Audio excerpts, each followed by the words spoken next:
Subhanallah wa bihamdihi adada khalqihi wa ridha nafsihi wa zinata arsyihi wa midada kalimatihi. Dengan niat menang ini kamu ingin li'ilai kalimatillah. Tapi kalau kamu ingin syahid, berarti kamu menuruti keinginan nafsu kamu yang cepat masuk surga. Itu orang Arab kagumnya bukan main. Karena di mana-mana orang itu dinilai dari niatnya. Paham ini ya?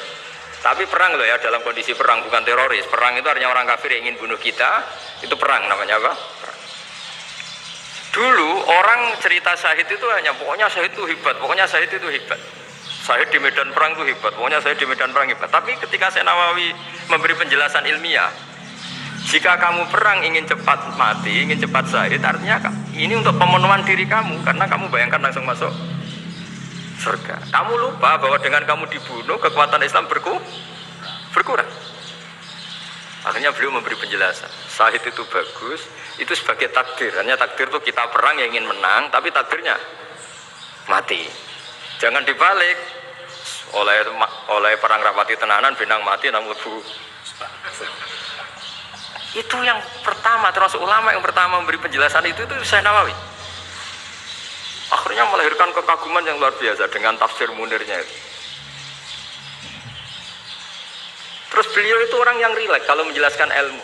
Ini juga guru-gurunya Mbah Hasyim, Mbah Guru sama Mbah Hasyim sama Mbah Ahmad Dahlan Syekh Nawawi. Jadi dulu yang alim di Arab itu ada Syekh Nawawi, ada Syekh Khotib Minangkabau, ada Syekh Bakir Jogja, ada Syekh Mahfud Termas. Itu orang Indonesia banyak sekali yang alim.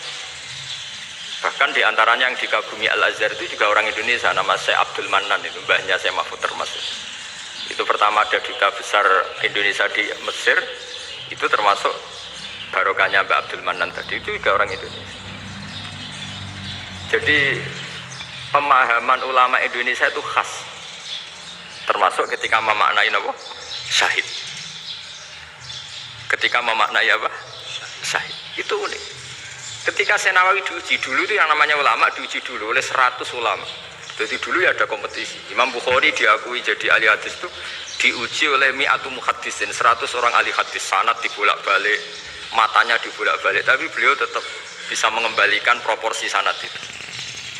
Syekh Nawawi pernah diuji gini. Ayul afdol al ulama awis salatin.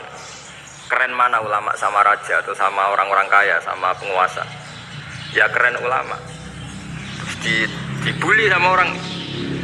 Tapi setahu saya banyak ulama yang antri di rumahnya raja, tapi saya tidak tahu melihat raja antri di rumahnya ulama. Kan kebanyakan kan mungkin ustadz atau kiai yang antri ngajukan proposal kan enggak. Nah, kalau raja kan enggak pati itu, malah enggak usah antri, kiainya sudah nyambut sebelum datang. Jawabannya lucu Syekh Nawawi itu, dan yang tanya itu langsung diem.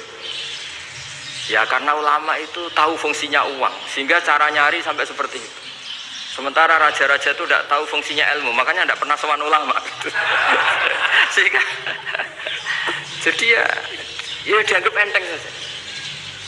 Ulama kan tahu fungsinya uang, tahu untuk pondok, tahu masjid. Sementara raja tidak tahu fungsinya ilmu. Jadi itu khas Jawa ya. Khas Jawa, khas Indonesia. Apa-apa yang menurut orang banyak dengan tanda kutip itu buruk atau baik, itu orang Jawa menafsirkan tuh gampang saja.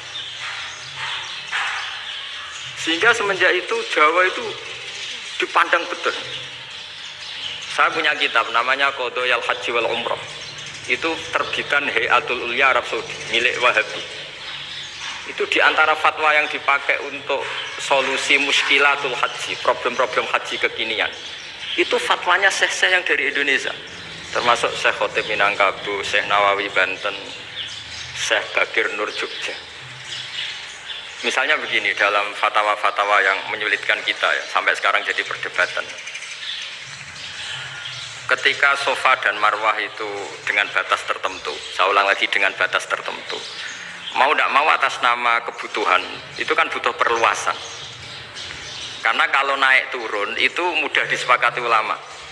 Jadi misalnya gini ya, saya punya tanah seluas ini. Pasti orang akan mengatakan sampai bawah ya tanah saya, sampai atas tanah saya. Itu mujma' alaih, disepakati. Sehingga Nabi ngendikan al-Ka'bah min tuhumil ardi ilas sama Ka'batun. Ka'bah sampai ujung bumi sampai ke aras semuanya Ka'bah.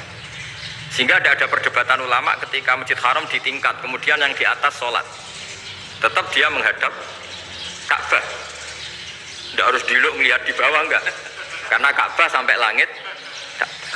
Sama, tanah Anda kamu tingkat sampai 10, enggak ada tetangga protes, karena bawah sampai atas tanah Anda.